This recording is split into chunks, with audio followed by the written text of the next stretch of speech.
Hello everybody and welcome back to the Dungeon Learner's Guide. Today we have another of our daily Pride Month decks. This is deck number 24 and is titled Y'all Means All. And this is a shout out to all of my members of the LGBTQ+ community who are people of color. As a quick reminder, people of color who are part of the LGBTQ+ community are at the most at risk of anything unfortunately negative happening. So of course we gotta recommend that everybody support everybody. And when we say y'all, we really do mean all. So, with that being said, if you've missed what we're doing this month, we are building a commander deck using two non-partner commanders, working with a budget of $100 or less, and using this as a way to celebrate the diversity of the LGBTQ+ community every day for all of June. So our two partners today are going to be Aragorn, King of Gondor, and Teferi, Mage of Zhalfir. Starting off with Aragorn, it is 1 blue, red, white for a 4/4 legendary creature human noble. He's got vigilance and lifelink. When he enters the battlefield, you become the monarch, and whenever Aragorn attacks, up to one target creature can't block this turn, and if you're the monarch, creatures can't block this turn. Then his partner for today is Teferi, Mage of Zhalfir, which is 2 blue, blue, blue for a 3/4 legendary creature human wizard. He's got flash. Creature cards you own that aren't on the battlefield have flash, and each opponent can cast spells only anytime they could cast a sorcery. So obviously these two don't synergize incredibly well with each other, but they do protect each other, which is exactly what we're looking for in a pair of partners. So before we get into some of our themes, a quick reminder that we will have both of these cards in the command zone at the same time, but Teferi is going to give creature cards we own that aren't on the battlefield flash, so if we cast Teferi first, we can in fact cast Aragorn as a flash creature, and then become the monarch immediately when he enters. So that is an interaction I wanted to make sure we were aware of before jumping into our themes. With that being said though, let's jump into our first theme, talk a little bit about how this deck is meant to function, and where we're going with the build. Starting off, we have Emberwild Captain here to represent, of course, the monarchy. Since Aragorn lets us become the monarch and cares about us being the monarch, we may as well lean into that with cards like Emberwild Captain, which is 3 and a red for a 4/2 Djinn pirate. When it enters the battlefield, you become the monarch, and whenever an opponent attacks you while you're the monarch, Emberwild Captain deals damage to that player equal to the number of cards in their hand. So basically what this does is it puts our opponents in a position where they want to attack us because they want to get the monarchy, but we know that if they attack us, they're going to have to take some damage, provided they at least have one card in their hand, and considering this is commander, they most likely will. So that puts us in a position where we have a lot of the power in the game, but also with Teferi and being able to flash in creatures, we can let someone take the monarchy and before they draw with it for their turn, actually flash in a creature like Emberwild Captain that would let us become the monarch and basically just steal it back immediately. Moving on to our second theme of the deck, very similar to Monarch, this is going to be initiative. And in this case, initiative is similar, like I said, to Monarch. We talked about Monarch drawing cards, but initiative is going to allow us to hit somebody and then go into the dungeon.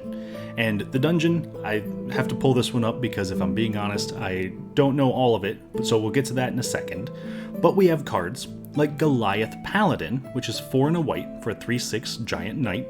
He's got vigilance, and when he enters the battlefield, you take the initiative. So, like I said, when you take the initiative, you go into the Undercity, and every single upkeep, you move into the next piece of the Undercity, unless you take the initiative again, in which case you do that immediately. So you can start off with searching for a basic land, then you choose to go to the Forge or the Lost Well, and move your way down until you hit the Throne of the Dead 3, revealing the top 10 cards of your library, putting a creature from among them onto the battlefield with 3+1/+1 counters on it, giving it hexproof until your next turn, and then shuffling. So as you can see, when comparing the Monarch to the Undercity, obviously the Monarch is much simpler, but both of them are going to give us a way to generate a ton of advantage over our opponents. And again, with Teferi, we are able to steal back the Monarchy or the Initiative at instant speed, which is incredibly powerful. That, though, brings us to the final theme of our deck, which is going to be blink effects. We have a ton of cards that when they enter trigger some sort of ability. And if we have blink effects like Conjurer's Closet, then we can very easily re-trigger those abilities as many times as we want. So Conjurer's Closet, for example, is 5 mana for an artifact. At the beginning of your end step, you may exile target creature you control, then return that card to the battlefield under your control. So what this can do for us is if we have a creature that takes the initiative, we can blink it at the end of our turn and get the next step in the initiative right away, meaning we don't have to wait until our next turn, we don't have to try to steal it back if someone's able to hit us and take it. And this really kind of plays out a little bit as a controlling style deck, but we're not your typical control in the sense that we want to keep board wiping and we want to keep countering spells. We really just want to keep outvaluing our opponents, and we can also use this to our advantage and kind of make deals with opponents like, yes, we'll give you the Monarchy, we will give you the initiative, maybe if you don't attack us with your biggest thing, or you do something else for us. So it's a very political style deck, and honestly, I think that's a ton of fun. Moving on though, to our key cards section of this deck. These are cards that synergize really well with what we're trying to do, and in a lot of cases can be like the value engines or the win conditions of the deck, but a lot of times are kind of the MVPs of the deck. So starting off, we have Displacer Kitten, 3 and a blue for a 2/2 cat beast, and it has avoidance. Whenever you cast a non-creature spell, exile up to 1 target non-land permanent you control, then return that card to the battlefield under its owner's control. This is one of the most efficient ways for us to blink creatures on our board, because if we cast a card draw spell or a ramp spell, something that is kind of innocuous on its own, but we're able to blink a monarch creature or an initiative creature and keep getting their enter the battlefield effects, then we can pretty much run away with the game as we really quickly outvalue the rest of the table. Moving on to our second key card, this one is Tomb of Horrors Adventurer. And Tomb of Horrors Adventurer is 5 and a blue for a 4/4 elf monk. When it enters the battlefield, you take the initiative, and whenever you cast your second spell each turn, copy it. But if you've completed a dungeon, copy that spell twice instead. You may choose new targets for the copies. It is very important to note that Tomb of Horrors Adventurer copies any spell, not instants and sorceries, anything. So if we cast a creature as our second spell and we've completed a dungeon, we get 3 total copies of that creature, the original and 2 copies of it, meaning that we take the initiative 3 times. If it's an initiative card, we're able to really quickly generate a ton of value, kind of just overwhelm our opponents with what we're doing, and in a lot of cases, win the game right there or in the next turn or 2. Finally though, moving on to our last key card, this one is 4th Aerlingus, and this is X red-white for a sorcery that says create X 2/2 red human knight creature tokens with trample and haste, and whenever 1 or more creatures you control deal combat damage to 1 or more players this turn, you become the monarch. The interesting thing about this card is that it doesn't require the monarchy to already be in the game. As long as you hit somebody with a creature the turn you cast this, you will become the monarch even if it doesn't already exist. But the real key to this card is the fact that it is creating a ton of power very quickly, a ton of power that has trample, a ton of power that has haste, and when we combine this with some of our other effects, it can be incredibly game winning. For example, if we cast it for 5x and would make 5 2/2s, but it's our second spell of the turn and we've already cast Tomb of Horrors Adventurer plus completed a dungeon, then we would get 15 2/2s with trample and haste, and that is very quickly going to end games because they don't go away at the end of turn. We get to keep them around, we get to keep attacking people, we get to keep doing damage, and it's a great way to close out the game. That, though, is the end of our key cards section, and the next thing we're going to do is take a look at some cool interactions in the deck. So starting off with a pair of cards that I want to highlight, we have Faramir, Steward of Gondor, and Feywild Caretaker. So Faramir, 1 white-blue for a 2/2 legendary creature human noble. Whenever a legendary creature with mana value 4 or greater enters the battlefield under your control, you become the monarch. Worth noting, both of our commanders fit that criteria. And at the beginning of your end step, if you're the monarch, create 2 1/1 white human soldier creature tokens. And a great pair to Faramir is Feywild Caretaker, which is 4 and a blue for a 3/4 orc wizard. When it enters the battlefield, you take the initiative, and at the beginning of your end step, if you have the initiative, create a 1/1 blue fairy dragon creature token with flying.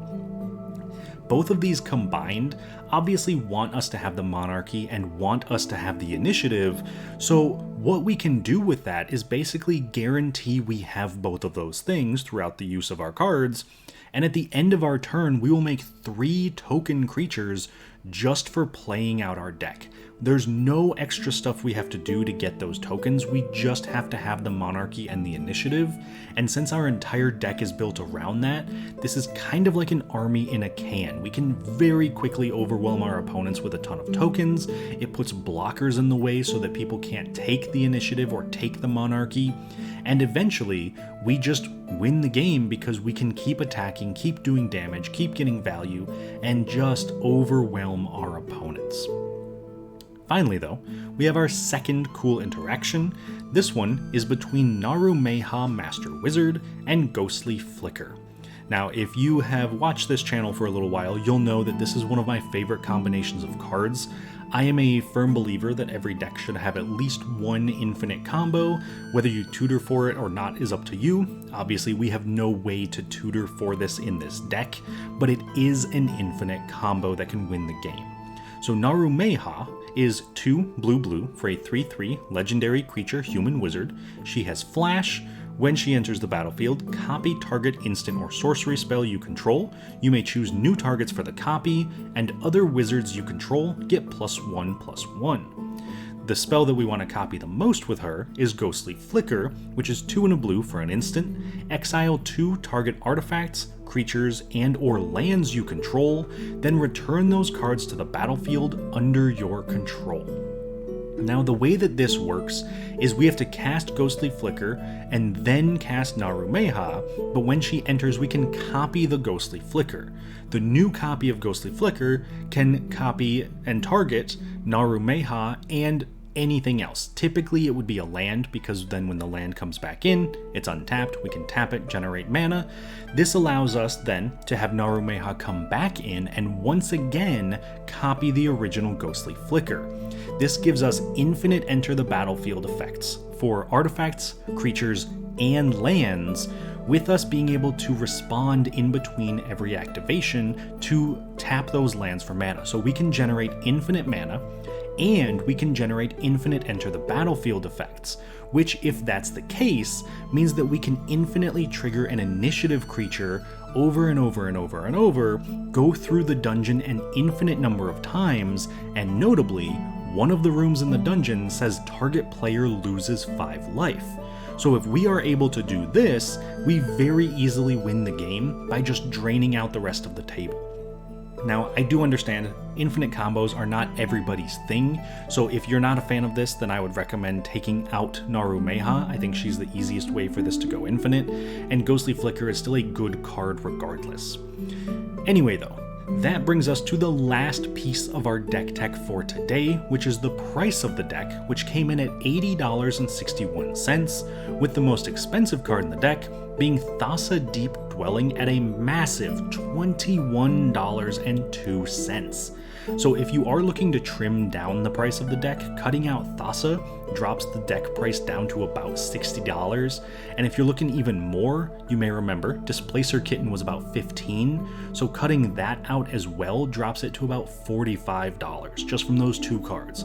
So this can be a very budget-friendly deck if you choose to let it be that way by cutting some cards.